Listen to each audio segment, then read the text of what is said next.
TV Câmara, a TV do povo de Natal.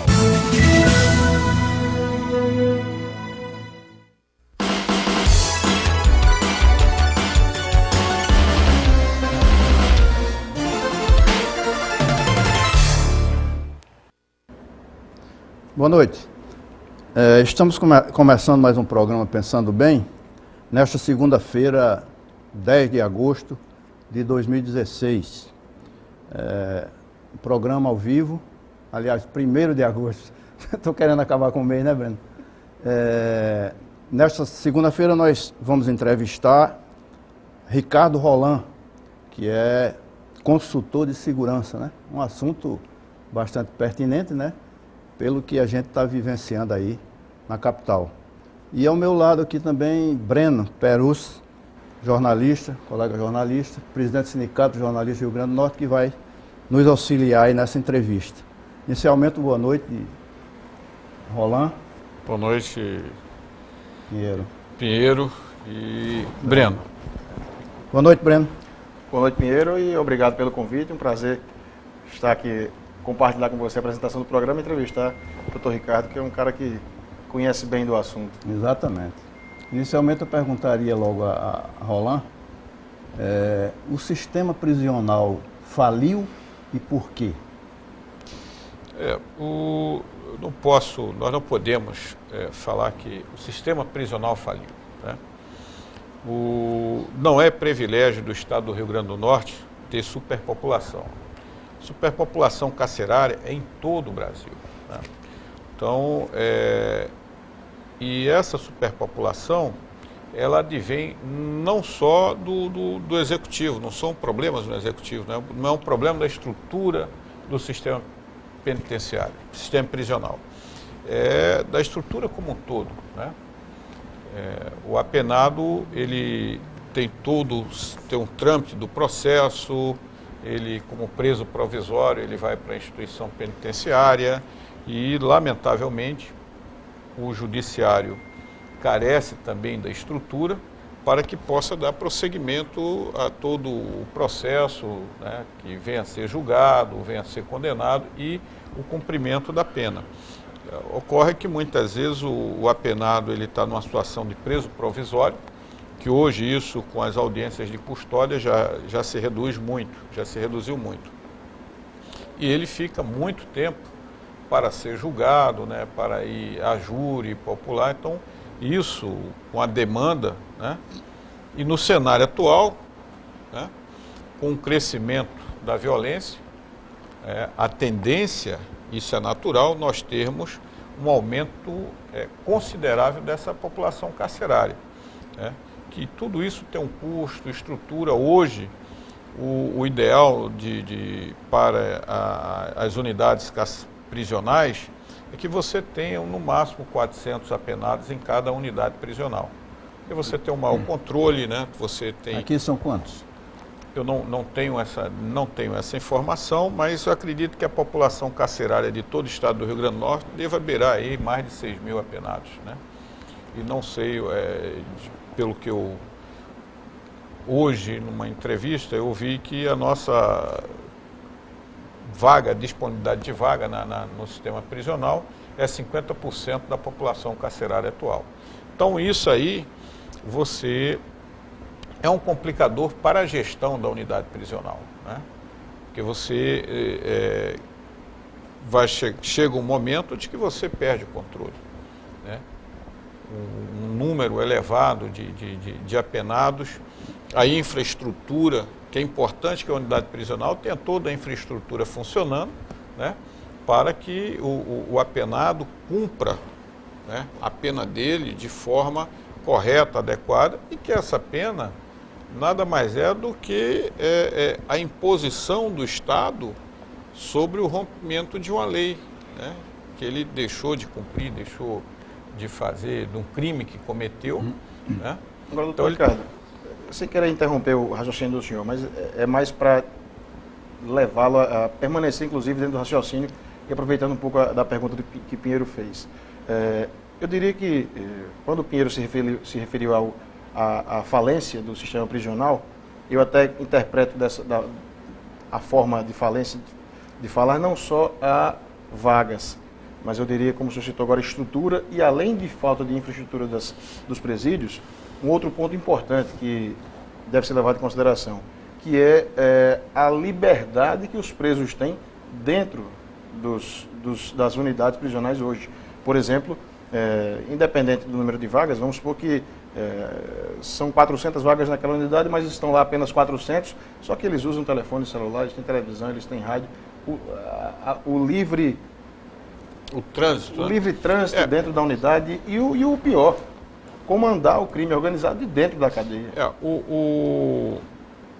A própria lei de execuções penais, ela trata diferentemente, né, o rigor com que a pena seja cumprida, né? Então, o trânsito, isso vai depender da unidade prisional, do tipo de unidade prisional, se é penitenciária, se é presídio, né, se é penitenciária agrícola, tudo isso depende da tipificação da unidade prisional. E com relação ao uso do telefone celular, ao livre trânsito, isso tem o regulamento do sistema penitenciário, cada estado tem o seu regulamento, certo? Que esse regulamento, ele é elaborado dentro da própria, seguindo as leis de execuções penais, e que esse regulamento ele estabelece desde o horário de banho de sol, dias, né, o tipo de atividade que o apenado vai desempenhar dentro da unidade prisional. O uso do equipamento, do aparelho celular, isso vem sendo, também não é um privilégio do Estado do Rio Grande do Norte. Toda unidade prisional, em toda unidade federativa, nós vamos ter essa comunicação. O apenado sempre terá essa comunicação. Mas existem meios, certo? Agora o Estado já implantou o primeiro bloqueador de telefonia celular, certo? Daí gerou-se uma crise, porque no momento que você corta a comunicação, você corta toda a tua estrutura organizacional, a articulação, né? Então, isso, para que seja combatido, né, você tem que dotar e equipar as unidades prisionais com equipamentos de raio-x, detetor de metal, né, instalar bloqueadores, o equipamento entra, mas não fala, né? Então você tem diversos meios, mas isso também depende de recurso financeiro, né? Então, o cenário atual hoje do país, os governantes, eles estão tendo que fazer opção, ou investe em segurança, ou investe em saúde, ou investe em saúde, ou investe em educação. Não tem o dinheiro, se pouco investe dá em para... segurança, não investe em presídio, investe em policiamento. Então, a dotação orçamentária dos estados, como um todo, do município, do estado e da federação, ela tem sido basicamente para o custeio, e às vezes não tá suprindo o custeio, né? E quando se parte para a segurança, seja ela da penitenciária, seja ela da polícia, isso requer recurso, né? Isso requer recurso. Você não é apenas comprar o equipamento, o armamento, a viatura, a munição. Você tem que ter o equipamento, a munição, você tem que ter o equipamento, o armamento, mas você também tem que ter a qualificação profissional, né? Tem que ter a manutenção do equipamento. Tem que ter a manutenção, tem que ter o treinamento periódico, tem que ter a qualificação, né, de todo o pessoal. Então, é um conjunto, né, que aí, esse conjunto, né, é que ele tem que, essa engrenagem, ele tem que estar funcionando, né? Mas para que ele funcione, eu preciso do recurso, né, e quando não tem... Bom, eu queria dizer que quem quiser telefonar, o telefone fixo do nosso programa é 32 32 93 82 99 987 7113. Bom, eu queria agora fazer uma pergunta com relação a essa decisão tomada pelo secretário de instalar bloqueadores, né, dos celulares na penitenciária de Parnamirim.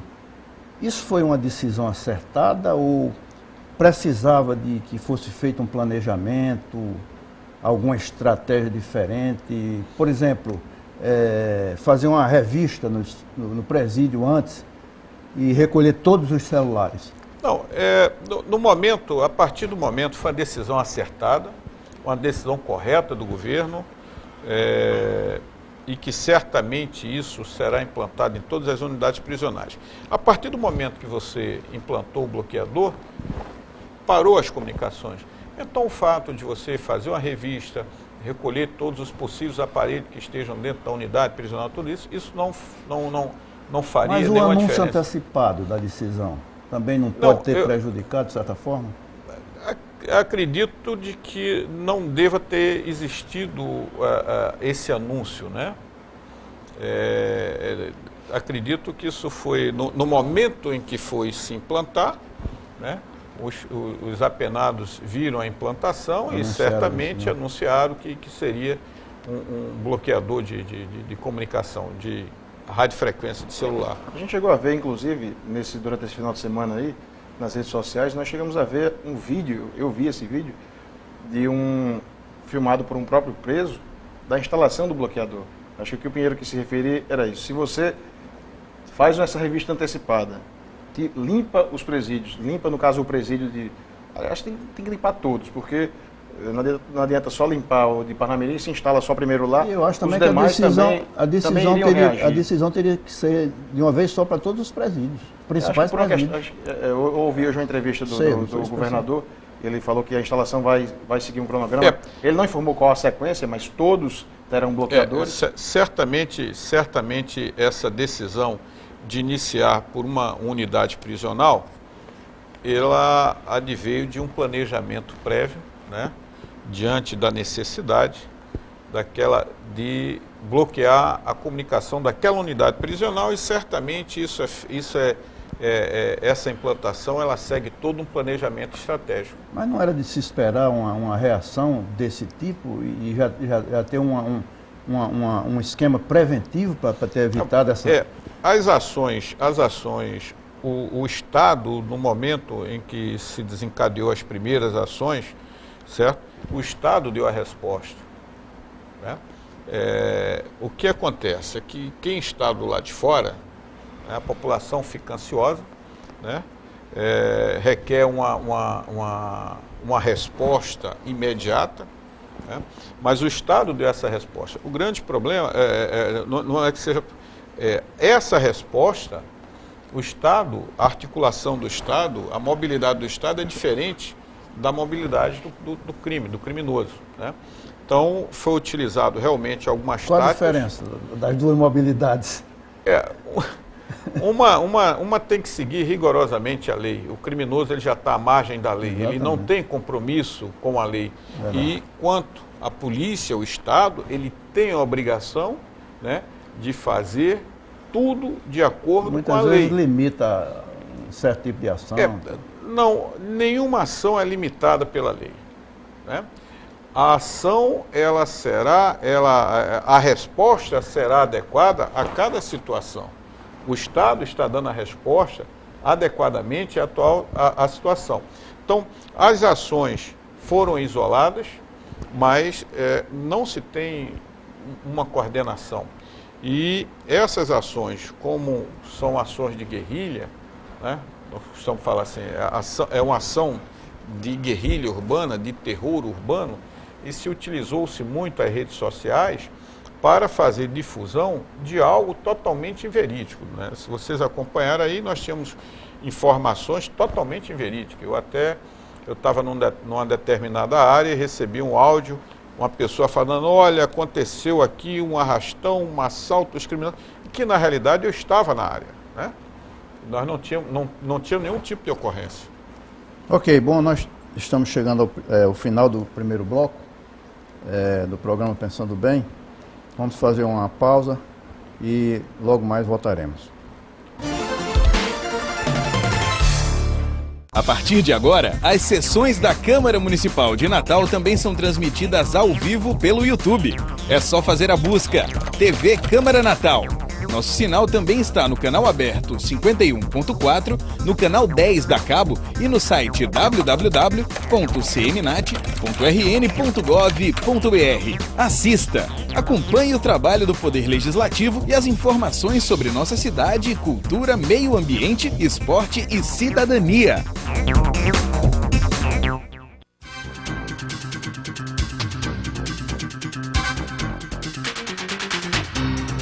As notícias da Câmara Municipal do Natal e da cidade você confere aqui no Câmara Repórter, de segunda a sexta, às 7h50 da noite.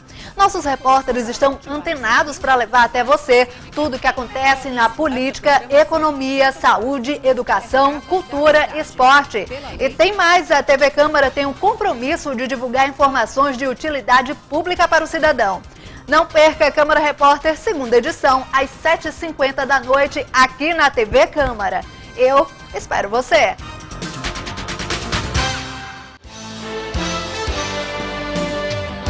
Olá, eu sou Flávia Urbano e convido você a assistir o Comitê de Imprensa. Nosso programa vai ao ar aos sábados às 7 da noite e com reprise às segundas às 8. Espero você, até lá!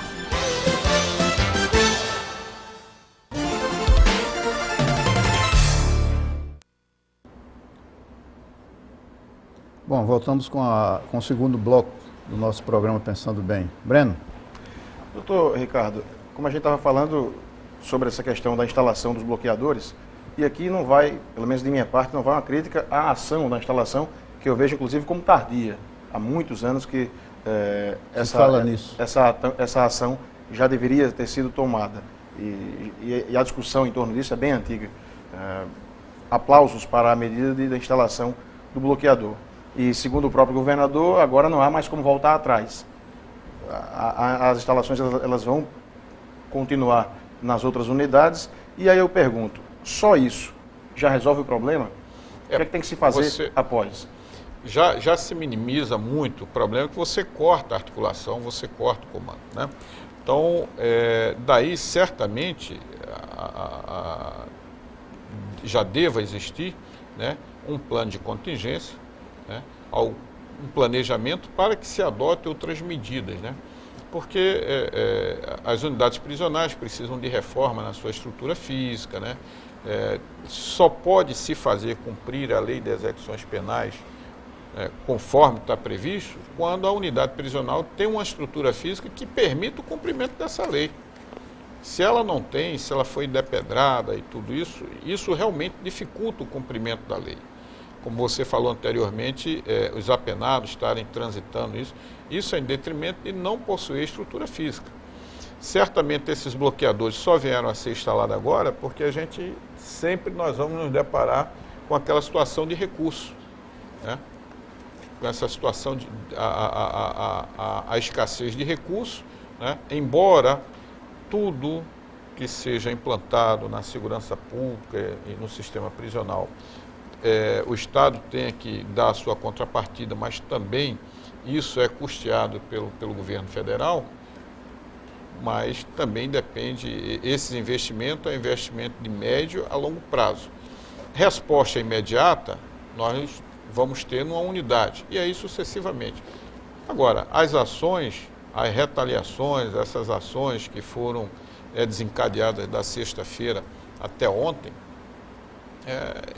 não podemos dizer assim, não era de se esperar. Se faz uma previsibilidade, mas o Estado deu a resposta, vocês observaram que a resposta foi rápida. Agora, o que se utilizou foi muito as redes sociais para fazer uma difusão, que essa difusão da rede social, se utilizando essa rede social, ela traz um pânico, um terror muito maior do que as ações.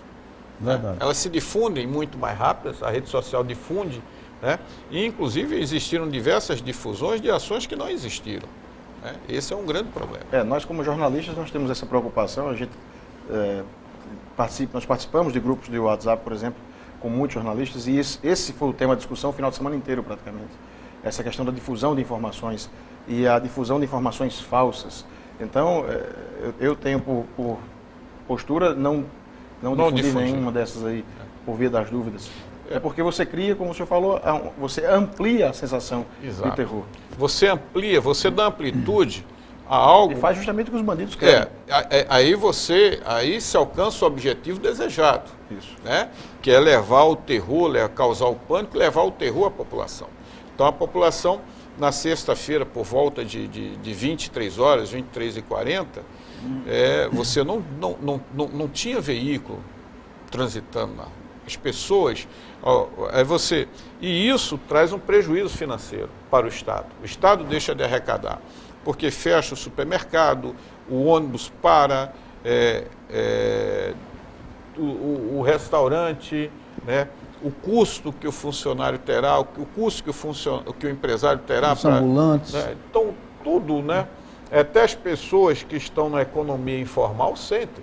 Então, o prejuízo não é só de 2 milhões, aproximadamente 2 milhões de reais, justamente com os transportes coletivos. É muito maior. Né? Você imagina um supermercado fechando as suas portas às 20 horas, quando deveria fechar às 22. Ele reduziu 2 horas da sua jornada, né? Então, e esse prejuízo fecha a farmácia, fecha o supermercado, fecha o posto de gasolina. Então, isso aí, por um lado, né? Pelo outro lado, o objetivo foi alcançado, né? Aí tem que ser, quer dizer, a colaboração, muitas vezes, da própria população se utilizando da rede social de forma indevida, né? Ele difunde o que o criminoso realmente pretende. Muita gente acredita que o Brasil vive uma guerra civil. Eu não sei se você concorda e como é que a gente pode mensurar isso, né? Até quando isso é uma guerra civil ou não. Não. E, em razão disso, pede a presença das Forças Armadas nas ruas. Qual a sua opinião sobre isso? Nós não vivemos uma guerra civil, né? Nós temos um índice de tipificações criminosas, um índice elevado, ou melhor, elevadíssimo, com números de guerra. Mas nós não vivemos uma guerra civil porque nós temos o Estado de Direito, né? Ele funcionando ordeiramente, todos os poderes, as instituições, né? O emprego das Forças Armadas é um emprego constitucional, é um remédio, né? Que foi aplicado no Estado corretamente. Mas em quais circunstâncias as Forças Armadas devem vir para a rua? E vai depender do cenário, né? Vai depender da situação. O emprego das Forças Armadas no cenário atual aqui do Estado foi correto, né? Porque nós temos uma deficiência do efetivo policial, né? Então vocês imaginem uma unidade policial, toca-se um regime de prontidão e os policiais são seres humanos, eles precisam descansar, precisam estar em condições físicas para realmente combater o criminoso. Então você não pode saturar a tropa, né? Porque senão daqui a um pouco essa tropa não consegue desempenhar o seu papel, desempenhar o papel necessário, né? A sua função, que é realmente combater o crime, policiamento ostensivo, repreensivo, né? Agora, doutor Ricardo, permita-me discordar do senhor só num ponto, nessa questão da guerra civil. Claro que nós não vivemos declaradamente numa guerra civil, mas os nossos números, como o senhor citou, são de guerra civil.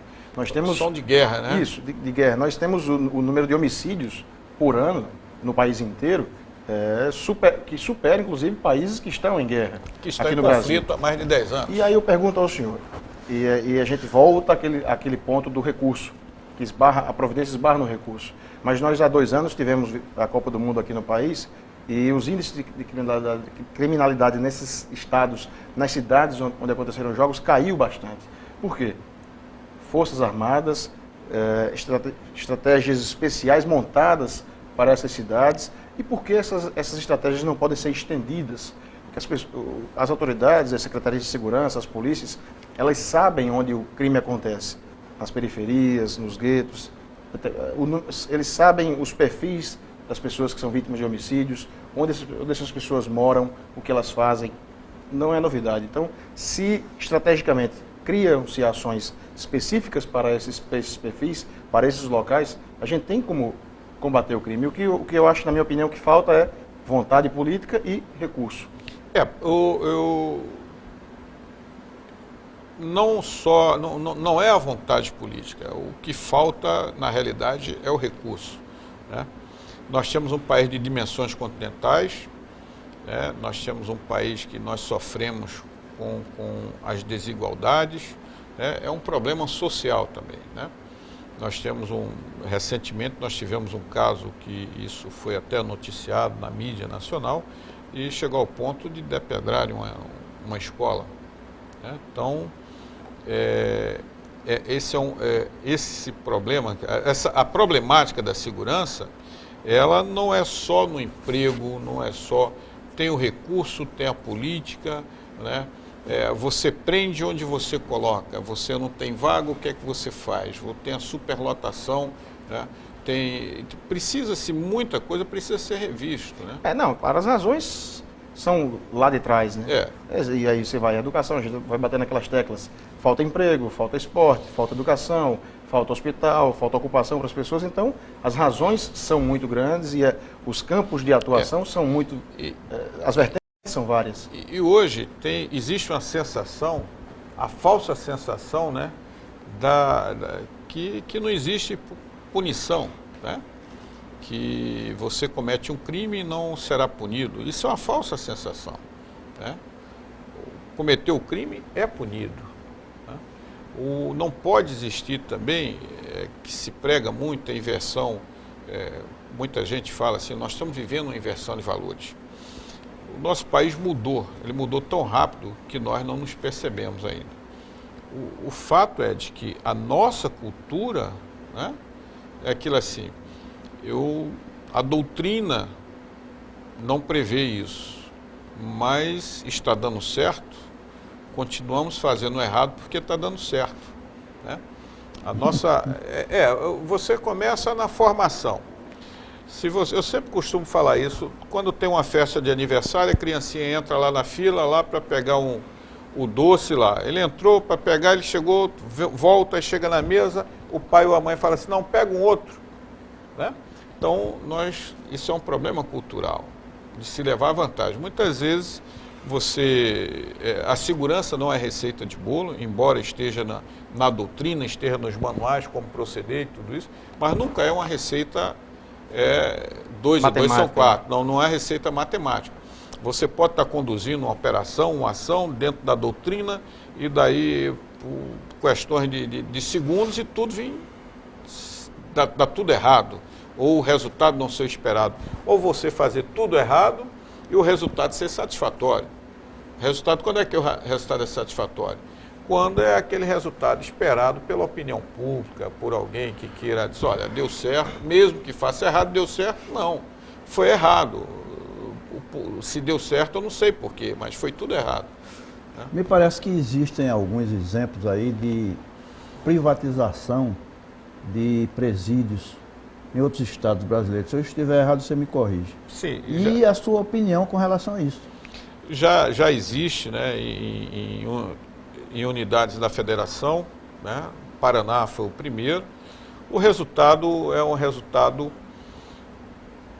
que vem aquilo assim, o resultado é o resultado esperado, é o resultado satisfatório, né? Agora isso tem que ser, você tem essa modalidade, né? Existe uma temeridade, tudo, a polícia continua tendo o poder de polícia, o Estado continua sendo o Estado, né? Então, na realidade, a empresa privada, ela faz só a gestão, mas a administração é do Estado, né? Ela é a mão de obra que vai fazer o serviço do agente carcerário, do agente penitenciário, né? Mas isso é uma boa ideia? É uma alternativa desde que se tenha recurso, né? Porque esses apenados, quando você parte para esse modelo de unidade prisional, ele produz, ele trabalha, né? E isso gera recurso para manter a empresa, né? As penitenciárias agrícolas, então seria outra alternativa? Mas nós temos bastante penitenciárias agrícolas no país, né? Mas, lamentavelmente, vem aquela situação, você não tem efetivo, você não tem meios, você não tem condições de operar a penitenciária, né? Porque as penitenciárias agrícolas, inclusive, é uma alternativa para o próprio Estado, né? O que ele produz, ele pode consumir na própria unidade prisional. Alguma pergunta, Breno? Não, só para a gente finalizar, o tempo está acabando, já vi o sinal aqui, mas eu queria... algum telespectador pode perguntar, mas a solução do sistema prisional não é o sistema prisional, é educação, são as outras soluções que a gente já discutiu. Claro, as soluções são essas, mas nós estamos aqui debatendo o sistema prisional como ele é hoje. Nós temos esse problema e precisa ser solucionado. Falando especificamente do Rio Grande do Norte, nós já tratamos sobre a questão dos bloqueadores, e quando eu lhe perguntei sobre o que fazer daqui para frente, é porque os criminosos eles vão tentar encontrar formas de continuar agindo. Os líderes que estão presos, eles vão tentar criar formas de continuar comandando os crimes lá de dentro. Se não mais por celular, mas eles vão criar as formas. E aí o Estado precisa estar preventivamente preparado para saber encontrar que formas são essas antes deles começarem a agir. Certamente isso é um processo, né? O início do bloqueador é um processo.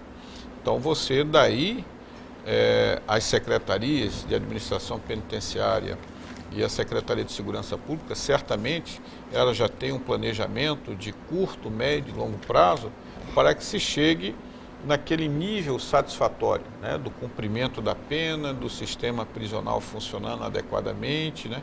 Isso, nós não conseguimos esse resultado a curto prazo, porque nós chegamos no ápice, né? Então esse ápice se gerou uma crise, e essa crise, o remédio para a doença, né, ele tem que seguir a dosagem correta, porque ou ele cura ou ele mata. Bom, a gente já está chegando ao final do nosso programa, mas tem uma pergunta aqui de um telespectador, José Jeová, de Nova Parnamirim. Se não está na hora do governo e a sociedade valorizar o policial militar que está na rua? Sim, nós falamos ainda há pouco a inversão de valores, né?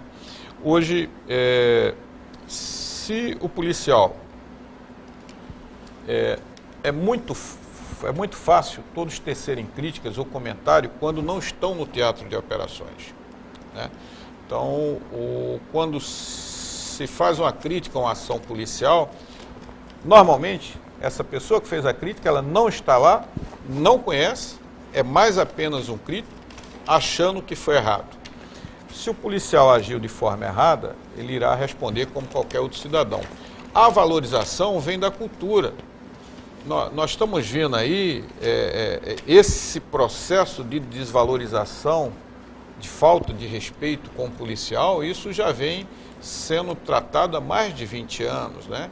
Então você vê a difusão, nós estamos vendo uma difusão, assim, quanto pior, melhor? Não, não é isso. Então, tudo que o policial faz errado? Não. Agora, onde é que é? Nós temos os direitos e deveres, né? Então, me parece que muita gente só quer ter o direito e não quer cumprir com os seus deveres. Então, o policial, ele tem que ser respeitado pela população. Aí começa assim, primeiro a população, o cidadão tem que respeitar o policial e não desrespeitá-lo. Bom, chegamos ao final do programa.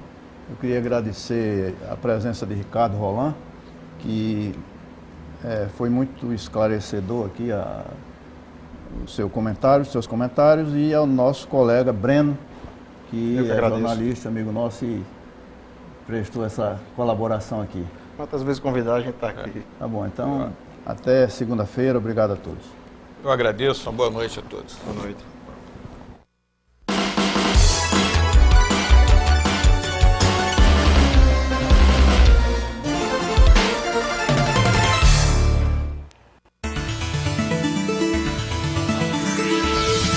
TV Câmara, a TV do povo de Natal.